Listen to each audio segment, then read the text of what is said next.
किरण परी और जुगनू भाई। जंगल में एक बहुत ही खूबसूरत जगह थी जिसे झिलमिल वन कहते थे। वहाँ किरण नाम की एक छोटी परी रहती थी। किरण बहुत खुश रहती थी क्योंकि उसका नाम ही रोशनी की किरण था। किरण को सबसे ज्यादा पसंद था सुबह की पहली किरण देखना। जब सूरज की रोशनी उसके पंखों पर पड़ती थी तो वे हीरे की तरह चमकते थे और वन को भी चमका देते थे। पर आज सुबह सूरज बड़े बड़े बादलों के पीछे छिप गया था। पूरे झिलमिल वन में हल्की सी उदासी छा गई थी। फूल अपने गहरे रंग खो रहे थे और मुरझाने लगे थे। किरण ने सोचा, मुझे कुछ रोशनी ढूंढनी होगी ताकि मेरे प्यारे दोस्त फूल फिर से हंस सकें। उसने अपनी छोटी सी जादुई छड़ी उठाई और रोशनी की तलाश में उड़ चली। उड़ते उड़ते वो एक पुराने बरगद के पेड़ के पास पहुंची। वहां उसने जुगनू भाई को आराम करते देखा। जुगनू भाई बहुत ही समझदार और शांत थे। किरण ने धीरे से कहा, जुगनू भाई, क्या आप मेरी मदद करेंगे? मुझे सूरज की किरणें नहीं मिल रहीं। सब कुछ फीका पड़ गया है और मेरे फूल उदास हैं।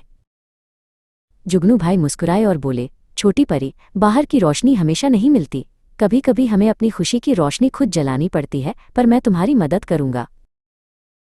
उन्होंने आगे कहा, पर मैं तुम्हें एक रहस्य बताता हूँ। रात में चांद की जो बूंदें घास पर गिरती हैं वे छोटी जादुई रोशनी होती हैं। इन्हें ओस की मोती कहते हैं। किरण ने जुगनू भाई को धन्यवाद कहा। उसने तुरंत अपनी जादुई शीशी निकाली और सावधानी से उन चमकदार ओस की बूंदों को उसमें भर लिया। ये बूंदें छोटे सितारों जैसी लग रही थीं। फिर उसने उन ओस के मोती को उदास फूलों पर छिड़क दिया। जैसे ही बूंदें गिरी, फूलों ने फिर से झिलमिलाना शुरू कर दिया और उनके रंग वापस आ गए। किरण के पंख भी खुशी से चमक उठे। सपनों के पंखों से भरी उड़ान। एक छोटे शांत शहर में, जहां हर सुबह सूरज पहाड़ियों के पीछे से झांकता था और हवा में ताज़ी मिट्टी की सुगंध भरी रहती थी, वहां एक बहुत ही चंचल और सपने देखने वाली लड़की रहती थी जिसका नाम शिवांगी था। शिवांगी का घर एक साधारण सा घर था, लेकिन उसमें प्यार और हंसी की कमी कभी नहीं होती थी। उसके पिता एक छोटे स्कूल में गणित के अध्यापक थे और माँ घर को प्यार और अनुशासन से संभालती थीं। शिवांगी की आंखें बड़ी और चमकदार थीं, जैसे कि उनमें सितारों की एक पूरी आकाशगंगा समा गई हो। वो सिर्फ पढ़ाई में ही अच्छी नहीं थी, बल्कि उसका मन कला, संगीत और कहानियों में भी बहुत लगता था। जब वो छोटी थी तो वो अपनी माँ की पुरानी साड़ियों को लपेटकर आईने के सामने घंटों तक अलग अलग किरदार निभाती थी। कभी वो एक बहादुर रानी बन जाती तो कभी एक शरारती परी। जब वो 12 साल की हुई तो उसके स्कूल में वार्षिक नाटक की तैयारी शुरू हुई। इस साल का नाटक था वीरबाला। शिवांगी ने मुख्य भूमिका वीरबाला की के लिए ऑडिशन दिया। तुम वीरबाला? तुम तो बहुत ही नाजुक हो, शिवांगी, कक्षा के एक लड़के विपिन ने मजाक में कहा। वीरबाला को तो तलवार चलानी होती है, तुम तो शायद एक पंख भी न उठा पाओ। शिवांगी को विपिन की बात सुनकर बहुत दुख हुआ, लेकिन उसने अपने आंसू पी लिए। उसकी कला शिक्षिका श्रीमती शर्मा ने उसकी आंखों में चमक देखी। श्रीमती शर्मा ने विपिन की ओर देखा और दृढ़ता से कहा, विपिन, शक्ति सिर्फ तलवार में नहीं होती, वह मन और अभिनय में भी होती है। शिवांगी, तुम कोशिश करो। शिवांगी ने पूरी जान लगाकर कोशिश की। जिस दिन नाटक था, पूरा हॉल तालियों की गड़गड़ाहट से गूंज उठा। शिवांगी जब मंच पर आई तो वो सिर्फ शिवांगी नहीं थी, वो सचमुच वीरबाला बन चुकी थी। जैसे जैसे शिवांगी बड़ी होती गई, उसका सपना भी बड़ा होता गया। शहर की छोटी सी दुनिया अब उसे छोटी लगने लगी थी। 18 साल की उम्र में जब उसने अपनी 12वीं की परीक्षा पास की तो उसने अपने माता पिता के सामने मुंबई जाने की इच्छा रखी। मुंबई? इतनी दूर? यह माया नगरी है बेटी, उसके पिता ने चिंता से कहा। वहां संघर्ष बहुत है और तुम अकेली। शिवांगी ने प्यार से उनके हाथ पर अपना हाथ रखा। मुझे बस आपका आशीर्वाद और थोड़ा सा साथ चाहिए। मुंबई, सपनों का शहर, एक तूफान की तरह था, तेज, भीड़ भरा और हर कोने में मौके लिए हुए। उसकी यात्रा आसान नहीं थी। शुरुआती महीनों में उसने अनगिनत ऑडिशन दिए। एक शाम, जब वह लगभग हार मान चुकी थी और घर लौटने का विचार कर रही थी, तो उसे अपनी कला शिक्षिका श्रीमती शर्मा की बात याद आई। शक्ति सिर्फ तलवार में नहीं होती, वह मन और अभिनय में भी होती है। शिवांगी ने ठान लिया कि वो हार नहीं मानेगी। उसने अपनी आलोचनाओं को अपनी ताकत बनाने का फैसला किया। 1 साल के अथक संघर्ष के बाद उसे एक नए टीवी शो रिश्तों की डोर के लिए एक सहायक भूमिका का ऑडिशन देने का मौका मिला। ये मुख्य नायिका की छोटी बहन का किरदार था, एक सीधी सादी लेकिन दिल की अच्छी लड़की। ऑडिशन के कमरे में बहुत भीड़ थी। शिवांगी ने इंतजार किया और जब उसकी बारी आई तो उसने उस छोटे से किरदार को भी पूरी शिद्दत से निभाया। कुछ दिनों बाद उसे फोन आया, शिवांगी जोशी, आपको रिश्तों की डोर में कोमल का किरदार मिला है। शिवांगी की खुशी का ठिकाना नहीं रहा। यह एक छोटा कदम था, लेकिन ये उसके बड़े सपने की ओर पहली सीढ़ी थी। शो शुरू हुआ और शिवांगी ने कोमल के किरदार को इतनी खूबसूरती से निभाया कि वो लोगों के दिलों में बस गई। एक दिन शो के सेट पर एक जाने माने निर्देशक मिस्टर वर्मा आए। उन्होंने शिवांगी को अगले दिन अपने ऑफिस बुलाया। शिवांगी, मिस्टर वर्मा ने कहा, मैंने तुम्हें देखा है। तुम छोटी भूमिकाओं के लिए नहीं बनी हो। मैं एक नया शो शुरू कर रहा हूँ, पंखों वाली परी, और मुझे तुम्हारी आंखों में वो बात दिखी है जो इस किरदार के लिए चाहिए। पंखों वाली परी शुरू हुआ और ये रातों रात हिट हो गया। शिवांगी, जो अब परी के नाम से मशहूर हो गई थी, देश के घर घर में पहचानी जाने लगी। उसकी सादगी और उसकी अभिनय कला ने करोड़ों दर्शकों का दिल जीत लिया। उसे अवार्ड मिलने लगे। जब वो पहला सर्वश्रेष्ठ अभिनेत्री का पुरस्कार लेने मंच पर गई तो उसने अपने बचपन की कहानी सुनाई। उसने कहा, आज मैं जो कुछ भी हूँ वो इसलिए नहीं कि मैंने असफलता से मुंह मोड़ा, बल्कि इसलिए क्योंकि मैंने हर बार मना किए जाने पर भी अपने भीतर की वीरबाला को जगाए रखा। हर बच्चे के अंदर एक सपना होता है। कुछ लोग कहते हैं कि वो सपना बहुत बड़ा है, तुम नहीं कर सकते। लेकिन मैं कहती हूँ, अपने सपनों को इतने छोटे मत होने दो कि लोग उन्हें अपने मजाक में उड़ा सकें। अपने सपनों को इतने बड़े बनाओ कि उन्हें पूरा करने के लिए तुम्हें खुद भी बड़ा बनना पड़े। उसकी बात सुनकर पूरा हॉल तालियों की गड़गड़ाहट से गूंज उठा। मंच से उतरते हुए उसने देखा कि भीड़ में उसकी माँ बाप और उसकी छोटी बहन रिया भी बैठे हैं। उनकी आंखों में गर्व के आंसू थे। उसका जीवन एक खुली किताब की तरह था, जिसके हर पन्ने पर यही लिखा था, अपने पंखों पर भरोसा रखो, ये दुनिया तुम्हारी उड़ान का इंतजार कर रही है। समोसे का रहस्य। फुरफुरी नगर में एक दिन मोटू की नींद खुली और उसे तेज भूख लगी। पटलू, मुझे समोसे चाहिए, वह चिल्लाया। पतला बोला, मोटू, तुम कल ही 20 समोसे खा चुके हो। चलो पहले तैयार हो जाओ, फिर हम सेठ जी की मशहूर दुकान पर चलेंगे। वे दोनों भागकर सेठ जी की दुकान पर पहुंचे, लेकिन दुकान का शटर आधा बंद था और सेठ जी उदास बैठे थे। क्या हुआ सेठ जी? मोटू ने पूछा। सेठ जी रोते हुए बोले, रात को कोई चोर सारे समोसे चुरा लेता है, एक भी नहीं बचा। मेरी दुकान का सारा माल खत्म। मोटू का चेहरा उतर गया। पतला ने सोचा, चोरी, जरूर कोई सुराग होगा। उसने जमीन पर ध्यान से देखना शुरू किया। मिल गया, पतला चिल्लाया। दुकान के बाहर छोटे समोसे के टुकड़ों की एक पतली लाइन पार्क की ओर जा रही थी। चलो मोटू, चोर उस ओर गया है। वे टुकड़ों का पीछा करते हुए शहर के बड़े पार्क में पहुंचे। टुकड़े एक पुराने विशाल पेड़ के नीचे आकर रुक गए। तभी पेड़ के ऊपर से एक छोटा बंदर नीचे झांका। उसके मुंह पर समोसे की चटनी लगी थी। बंदर ने पेड़ के तने में एक गहरा छेद दिखाया जो समोसे से भरा था। मोटू हंसा, ये है हमारा समोसा चोर। मोटू ने अपनी जेब से आखिरी बचा हुआ समोसा निकाला और बंदर को दिया। पतला मुस्कुराया। उन्होंने सेठ जी को पूरी बात बताई।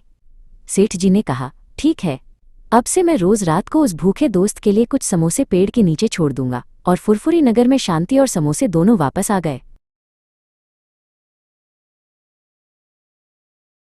फुरफुरी नगर का समय यंत्र और झटपट सिंह का खतरा।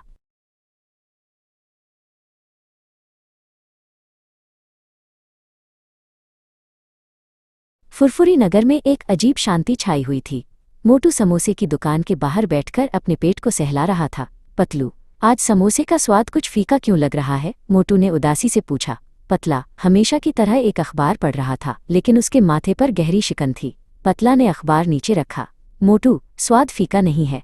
नगर में पिछले 2 दिनों से सारी घड़ियां, यहाँ तक कि बिजली के खंभे पर लगी पुरानी घड़ी भी आधा घंटा धीरे चल रही है। यह कोई साधारण बात नहीं है, यह किसी बड़े शरारती काम की शुरुआत हो सकती है।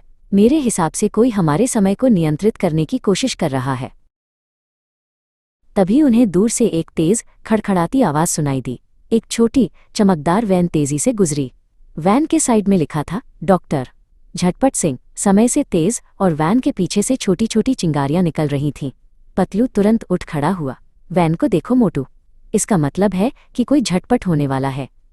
इस डॉक्टर झटपट सिंह को मैंने पहले कभी नहीं देखा, और ये तेजी और समय की धीमी चाल दोनों का संबंध जरूर इसी वैन से होगा। हमें उस वैन का तुरंत पीछा करना होगा मोटू। हो सकता है कि इसी में हमारे नगर के समय की धीमी चाल का रहस्य छिपा हो।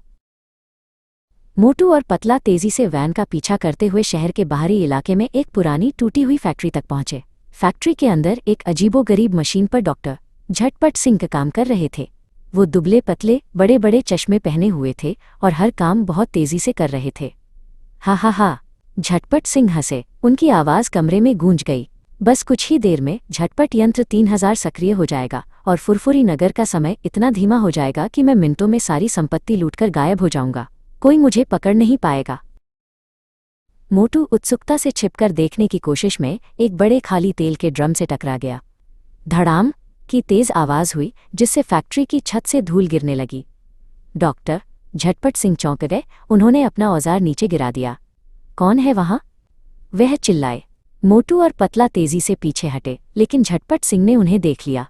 अरे, ये तो फुरफुरी नगर के सबसे ज्यादा वजन वाले और सबसे ज्यादा अक्ल वाले दोस्त हैं। तुम मेरी गुप्त योजना को बिगाड़ने आए हो, है ना? मैं तुम्हें समय के जाल में फंसा दूंगा और तुम मेरी चोरी को कभी नहीं रोक पाओगे। झटपट सिंह ने तुरंत अपने समय धीमा करने वाले यंत्र जो उनकी जेब से निकला को उन पर निशाना बनाया और एक बटन दबाया। यंत्र से एक तेज नीली किरण निकली। पतला तेजी से चिल्लाया, भागो मोटू, ये समय को धीमा कर देगा। मोटू डर के मारे बिना सोचे समझे उस यंत्र की तरफ लपका और उसे झपट लिया। वो नीली किरण को चकमा दे गया। यंत्र मोटू के हाथों में था। झटपट सिंह गुस्से से जमीन पर पैर पटकने लगे। उनके बड़े चश्मे हिल गए। पतला ने कहा, मोटू, तुमने यंत्र तो ले लिया, लेकिन अब इसे बंद कैसे करें? घबराहट में मोटू ने यंत्र पर एक बड़ा लाल बटन दबा दिया। क्लिक! एक तेज सफेद रोशनी कमरे में फैल गई। फैक्ट्री की दीवारों पर लगे सारे पोस्टर और घड़ियां धुंधली हो गईं। मोटू और पतला को लगा जैसे उनका शरीर हवा में तेजी से घूम रहा हो, एक तेज झटके के साथ। जब रोशनी कम हुई तो वे अभी भी फैक्ट्री में थे, लेकिन सब कुछ तेजी से बदल गया था। दरवाजे स्टील के, खिड़कियां चिकनी और हवा में एक मशीनी गंध थी। समय समय पर एक रोबोटिक आवाज सुनाई दे रही थी। पतला ने अपने चश्मे को ठीक किया। मोटू, मुझे लगता है कि हमने समय धीमा करने वाले यंत्र की जगह समय तेज करने वाला बटन दबा दिया है। यह फुरफुरी नगर भविष्य का है, जहां सब कुछ अत्यधिक तेजी से चलता है। डॉक्टर झटपट सिंह कहाँ गए? उन्होंने बाहर झांका। सड़कें अब उड़ने वाली कारों से भरी थीं। लोग इतनी तेजी से चल रहे थे कि वे सिर्फ रंग के धब्बे दिख रहे थे। एक रोबोट समोसे वाला हवा में समोसे फेंक रहा था जो तेजी से गायब हो रहे थे। पतला ने कहा, देखो मोटू, यह समय यात्रा है, हमें बहुत सावधान रहना होगा। समोसा? लेकिन ये समोसे हवा में क्यों हैं? मोटू चिल्लाया। एक उड़ती हुई समोसे की वैन तेजी से गुजरी। मोटू ने लपककर एक समोसा पकड़ने की कोशिश की, लेकिन वो समोसा ध्वनि की गति से भाग गया। पतला ने गंभीर होकर कहा, हमें जल्द से जल्द वापस जाना होगा मोटू, हमारे समय में। यदि डॉक्टर झटपट सिंह ने अपने मुख्य यंत्र को सही समय पर सक्रिय कर दिया तो हमारा असली फुरफुरी नगर हमेशा के लिए समय की धीमी चाल में फंस जाएगा। हमें उस यंत्र को नष्ट करने के लिए वापस जाना होगा।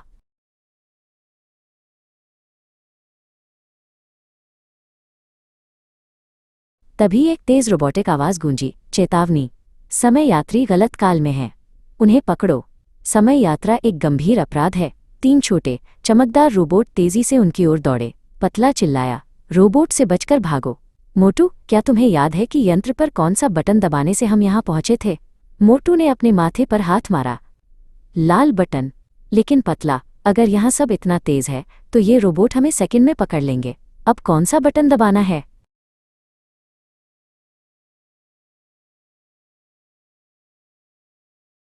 पतला ने तेजी से सोचा, जबकि रोबोट्स की भागने की आवाज तेज हो रही थी। मोटू, ध्यान से सुनो। समय को तेज करने के लिए लाल बटन था। अगर हमें अपने धीमे समय में वापस जाना है जो इस तेज समय से धीमा है, तो हमें विपरीत रंग का बटन चुनना होगा। या हो सकता है कि यंत्र पर होम बटन जैसा कुछ हो।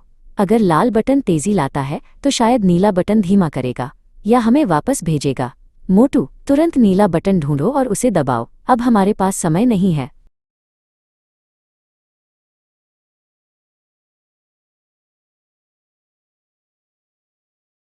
मोटू ने भागते हुए झटपट यंत्र 3000 पर एक छोटा चमकीला नीला बटन ढूंढा और उसे पूरी ताकत से दबा दिया।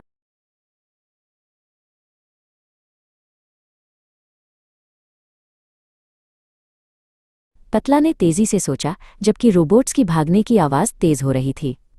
मोटू, ध्यान से सुनो। समय को तेज करने के लिए लाल बटन था। अगर हमें अपने धीमे समय में वापस जाना है जो इस तेज समय से धीमा है, तो हमें विपरीत रंग का बटन चुनना होगा। या हो सकता है कि यंत्र पर होम बटन जैसा कुछ हो। अगर लाल बटन तेजी लाता है तो शायद नीला बटन धीमा करेगा या हमें वापस भेजेगा। मोटू, तुरंत नीला बटन ढूंढो और उसे दबाओ, अब हमारे पास समय नहीं है।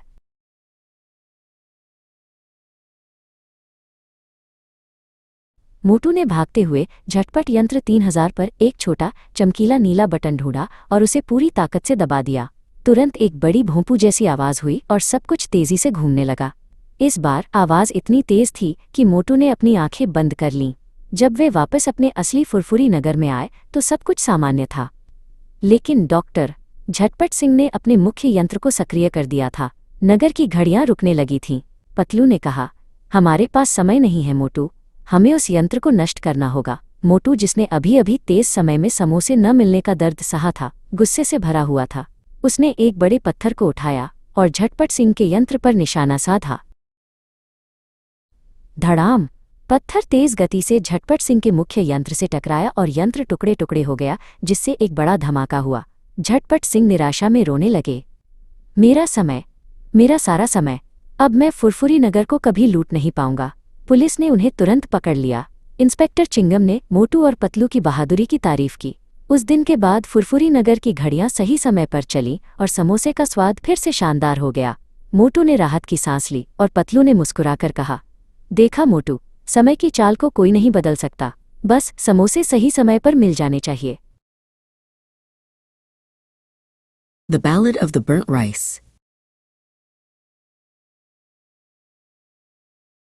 The boxes were stacked to the ceiling, but Akito didn't care. He was finally here. His very own slice of freedom, smelling faintly of old carpet and new possibility. He took a deep breath, clutching the flimsy, laminated keycard. College, he whispered, is going to be amazing. The first week flew by in a blur of orientation lectures and instant ramen. But on Monday morning, reality checked in via his bank app.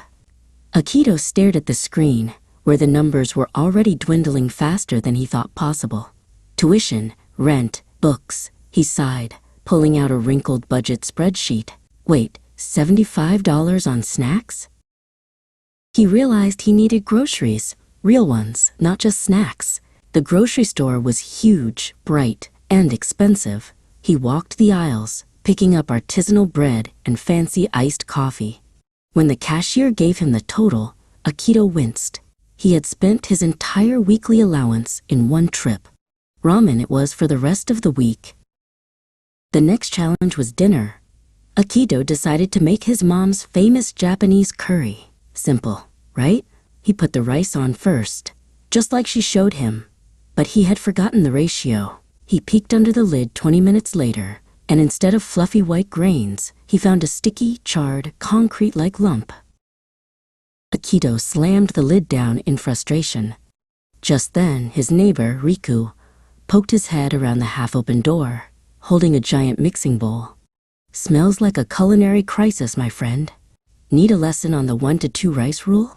Riku asked, grinning. Akito sheepishly nodded. Riku didn't judge the burnt rice. He just showed Akito how to make simple pasta with butter and garlic. Adulting isn't about gourmet, Riku said. It's about surviving deliciously. That night, Akito successfully cooked himself 2 perfect fried eggs and toast. It wasn't curry, but it was edible, inexpensive, and tasted like victory. Next up, the laundry room. It was tucked away in the basement, a humid, echoing dungeon of communal chores. Akito threw all his clothes, whites, colors, and a brand new wool sweater into the biggest machine he could find, selecting the high heat setting for good measure.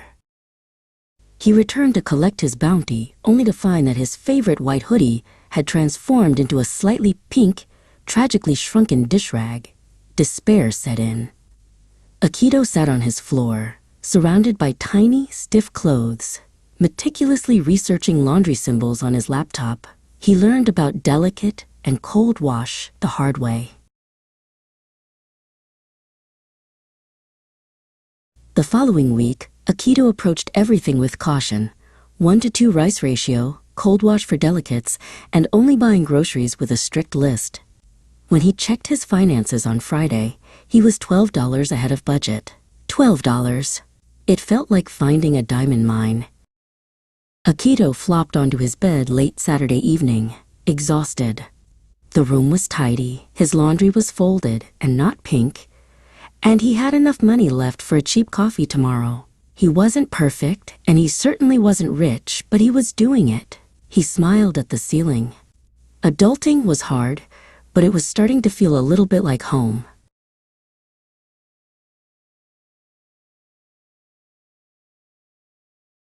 किताबों की राजकुमारी Sophia.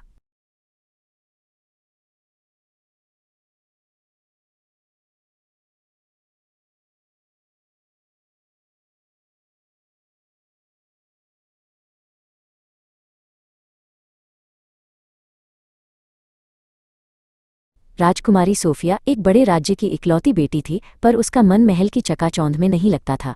वो अपने पिता के भव्य पुस्तकालय में घंटों समय बिताती थी। सोफिया ने बचपन से ही किताबों में एक जादुई दुनिया पाई थी, जहां हर कहानी एक नया रहस्य उजागर करती थी। उसने महल की रस्मों और भव्य गेंदों से ज्यादा किताबों को अपना दोस्त बनाया था।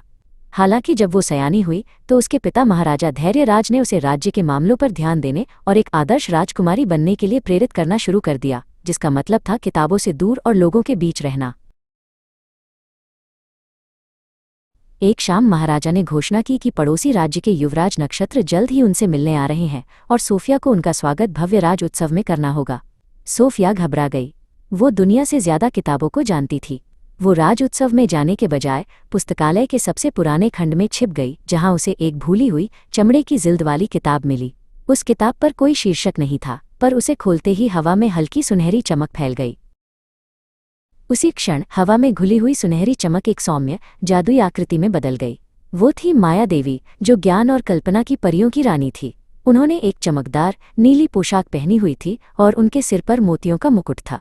उन्होंने प्यार से सोफिया की ओर देखा और कहा, प्रिय सोफिया, मैं तुम्हारी मदद करने आई हूँ। तुम जानती हो कि किताबें सिर्फ कहानियां नहीं हैं, बल्कि वे असली जादू हैं, है ना? सोफिया ने हिम्मत जुटाई और धीरे से कहा, लेकिन मैं नहीं जानती कि लोगों से कैसे बात करते हैं। मैं महल के बाहर की दुनिया के लिए तैयार नहीं हूँ। मैं बस यहाँ किताबों में खुश हूँ। माया देवी मुस्कुराईं। तुम्हारे अंदर हर कहानी का ज्ञान है। तुम्हारी बुद्धिमत्ता तुम्हारी सबसे बड़ी पोशाक है। हम तुम्हारी बाहरी रूपरेखा को बदलने के लिए इस ज्ञान का उपयोग करेंगे। माया देवी ने अपनी जादुई छड़ी हवा में घुमाई। पुस्तकालय की हवा में जादुई शब्दों की फुसफुसाहट गूंज उठी। पुरानी भूली हुई किताबें हवा में तैरने लगीं और उनके पन्नों से रंग और चमक निकलकर सोफिया की ओर आने लगी। सोफिया की साधारण पोशाक तुरंत एक शानदार तारों से सजी नीली पोशाक में बदल गई। उसने अपने पैरों में शीशे के जूते पाए, जो हर कहानी को आगे बढ़ने का आत्मविश्वास देते थे। चलो, अब तुम्हें राज उत्सव में जाना है, माया देवी ने कहा। पुस्तकालय के बाहर उन्होंने एक भव्य सुनहरी चमकीली गाड़ी प्रकट की, जो किताबों के पन्नों और जादुई रोशनी से बनी थी। गाड़ी के आगे खरगोशों और गिलहरियों की एक टीम थी, जो उत्साह से कूद रही थी। सोफिया गाड़ी में बैठी, उसके पास माया देवी बैठी थीं। उन्हें देखकर ऐसा लगा जैसे वे दोनों एक जादुई यात्रा पर जा रही हों। जब सोफिया राज उत्सव में पहुंची तो उसकी भव्यता और उसकी शांत सुंदरता ने सबको चकित कर दिया। युवराज नक्षत्र, जो पहले से ही वहां मौजूद थे, सीधे उसके पास आए। वे सोफिया की ओर एक गहरी रुचि से देख रहे थे। ये केवल उसकी सुंदरता के लिए नहीं था, बल्कि उसकी आंखों में भरी हुई बुद्धिमत्ता के कारण था। सोफिया और युवराज नक्षत्र ने एक साथ नृत्य किया। सोफिया ने देखा कि युवराज भी केवल साधारण बातों में रुचि नहीं रखते थे। वे दर्शन, इतिहास और सुदूर ग्रहों के बारे में बातें करते थे। सोफिया ने बिना किसी हिचकिचाहट के अपनी किताबों से मिली हर जानकारी उनके साथ साझा की। उनकी बातचीत इतनी गहरी थी कि बॉलरूम के शोर में भी वे दोनों केवल एक दूसरे की बातें सुन पा रहे थे।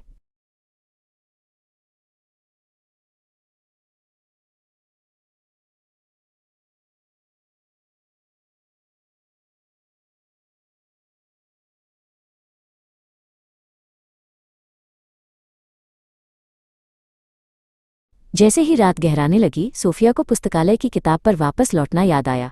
यह जादुई रूप बस थोड़े समय के लिए ही था। वो तुरंत युवराज के हाथों से अपना हाथ छुड़ाकर सीढ़ियों की ओर भागी। वो इतनी जल्दी में थी कि उसने मुड़कर नहीं देखा। वो भागती रही और उसके पैरों से कांच का एक जूता फिसल गया और संगमरमर की सीढ़ियों पर चमकता रहा। युवराज नक्षत्र ने उस चमकीले जूते को उठाया, जो अब एक कहानी का प्रतीक बन चुका था।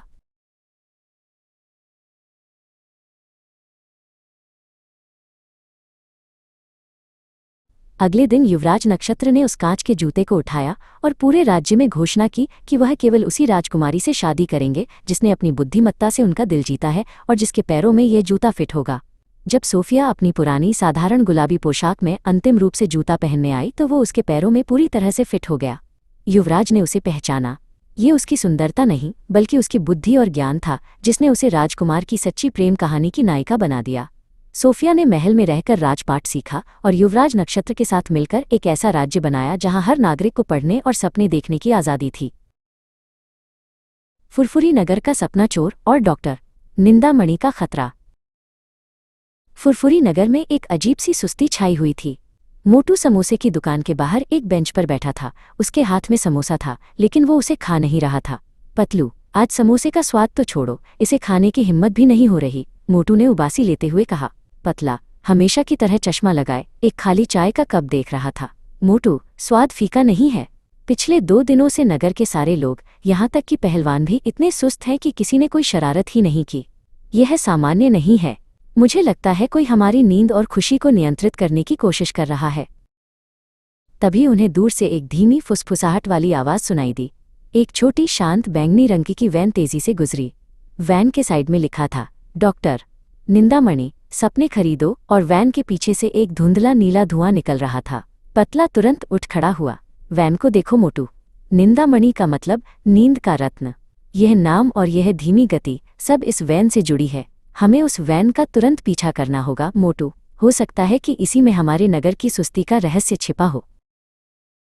मोटू और पतला तेजी से वैन का पीछा करते हुए शहर के बाहरी इलाके में एक पुराने बंद पड़े सिनेमा हॉल तक पहुंचे।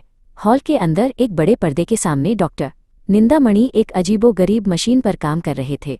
वो दुबले पतले बड़े बड़े चश्मे पहने हुए थे और हर काम बहुत धीमी और फुसफुसाहट वाली आवाज में कर रहे थे। फुस फुस फुस फुस। निंदामणि हंसे, उनकी आवाज कमरे में गूंज गई। बस कुछ ही देर में सपना चोर यंत्र 5000 सक्रिय हो जाएगा और फुरफुरी नगर के सबसे मीठे सपने मेरे हो जाएंगे। फिर मैं उन सपनों को बेचकर दुनिया का सबसे अमीर आदमी बन जाऊंगा और कोई मुझे रोक नहीं पाएगा। मोटू को अचानक वहां एक खुली हुई सोने की प्लेट पर एक समोसा दिखा। वो समोसा बहुत चमक रहा था और उसे देखकर इतनी तेज नींद आ रही थी। वाह, निंदा समोसा! मोटू उत्सुकता से छिपकर देखने की कोशिश में एक बड़े पुराने लाउडस्पीकर से टकरा गया। भों की तेज आवाज हुई जिससे हॉल की छत से धूल गिरने लगी। डॉक्टर निंदामणि चौंक गए। उन्होंने अपनी मशीन बंद कर दी। कौन है वहां? वह फुसफुसाए। मोटू और पतला तेजी से पीछे हटे लेकिन निंदामणि ने उन्हें देख लिया। ओह, ये तो फुरफुरी नगर के सबसे उबाऊ दोस्त हैं। तुम मेरी गुप्त नींद की योजना को बिगाड़ने आए हो, है ना? मैं तुम्हें मीठी नींद के जाल में फंसा दूंगा। निंदामणि ने तुरंत अपने मीठी नींद की किरण जो उनकी जेब से निकला को उन पर निशाना बनाया और एक बटन दबाया। यंत्र से एक तेज हरी किरण निकली। पतला तेजी से चिल्लाया, भागो मोटू, ये हमें हमेशा के लिए सुला देगी। मोटू डर के मारे बिना सोचे समझे उस यंत्र की तरफ लपका और उसे झपट लिया। वो हरी किरण को चकमा दे गया। यंत्र मोटू के हाथों में था। निंदामणि गुस्से से जमीन पर पैर पटकने लगे। उनके बड़े चश्मे हिल गए। पतला ने कहा, मोटू, तुमने यंत्र तो ले लिया लेकिन अब इसे बंद कैसे करें? घबराहट में मोटू ने यंत्र पर एक बड़ा काला बटन दबा दिया। क्लिक! एक तेज जोरदार रोशनी कमरे में फैल गई। सिनेमा हॉल की दीवारों पर लगे सारे पोस्टर और घड़ियां धुंधली हो गईं। मोटू और पतला को लगा जैसे उनका शरीर हवा में तेजी से घूम रहा हो। एक तेज झटके के साथ वे एक अजीब काली और घूमती हुई जगह में गिर गए। हवा में डर और उदासी की गंध थी। सब कुछ अजीब और धुंधला लग रहा था। पतला ने अपने चश्मे को ठीक किया जबकि उसके चेहरे पर चिंता थी। मोटू, मुझे लगता है कि हमने नींद की किरण की जगह दुस्वप्न का बटन दबा दिया है। हम फुरफुरी नगर के सभी बुरे और डरावने सपनों के सामूहिक दुस्वप्न की भूमि में आ गए हैं। ये वो जगह है जहां निंदामणि ने सारे बुरे सपने रखे हैं। उन्होंने बाहर देखा। सामने एक उल्टी नदी बह रही थी और पेड़ों पर समोसे की जगह कड़वी लौकी लटकी हुई थी। पतला ने कहा, देखो मोटू, ये दुस्वप्न की दुनिया है। हमें बहुत सावधान रहना होगा। लौकी? लेकिन मुझे समोसा चाहिए, मोटू चिल्लाया। उसने एक डरावना बड़ा सा दिखने वाला दुस्वप्न समोसा देखा जिसके किनारे नुकीले थे। मोटू ने लपक कर उसे पकड़ने की कोशिश की लेकिन पतला ने तुरंत उसे खींच लिया। पतला ने गंभीर होकर कहा, हमें जल्द से जल्द वापस जाना होगा मोटू, हमारे असली नगर में। यदि डॉक्टर निंदामणि ने अपने मुख्य यंत्र को सही समय पर सक्रिय कर दिया तो हमारा असली फुरफुरी नगर हमेशा के लिए दुख और उदासी की गहरी नींद में फंस जाएगा। हमें उस यंत्र को नष्ट करने के लिए वापस जाना होगा।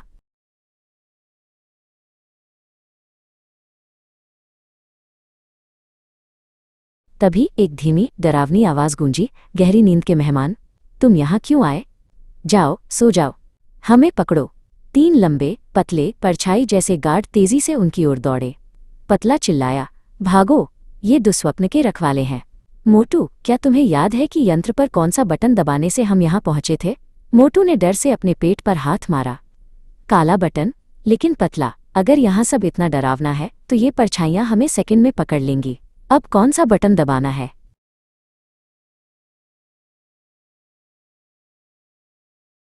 पतला ने तेजी से सोचा, जबकि परछाई वाले गार्ड्स की भागने की आवाज तेज हो रही थी। मोटू, ध्यान से सुनो। दुस्वप्न के लिए काला बटन था, जो रात का रंग है। अगर हमें अपने जागृत और खुशी वाले समय में वापस जाना है तो हमें विपरीत रंग का बटन चुनना होगा, जो दिन का रंग है। मोटू, तुरंत पीला। पीला मतलब सूरज बटन ढूंढो और उसे दबाओ। अब हमारे पास समय नहीं है, ये हमारे नगर की खुशी है।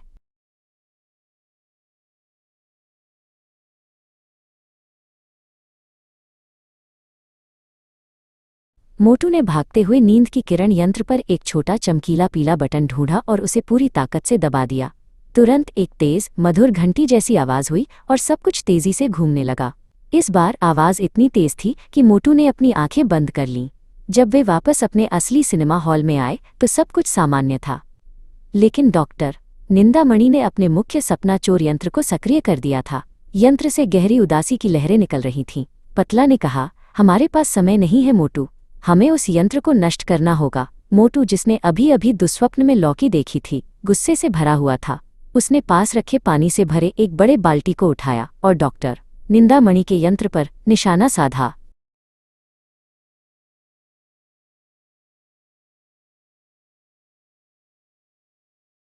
छपाक, पानी तेज गति से निंदामणि के मुख्य यंत्र से टकराया और यंत्र टुकड़े टुकड़े हो गया, जिससे एक बड़ा धमाका हुआ।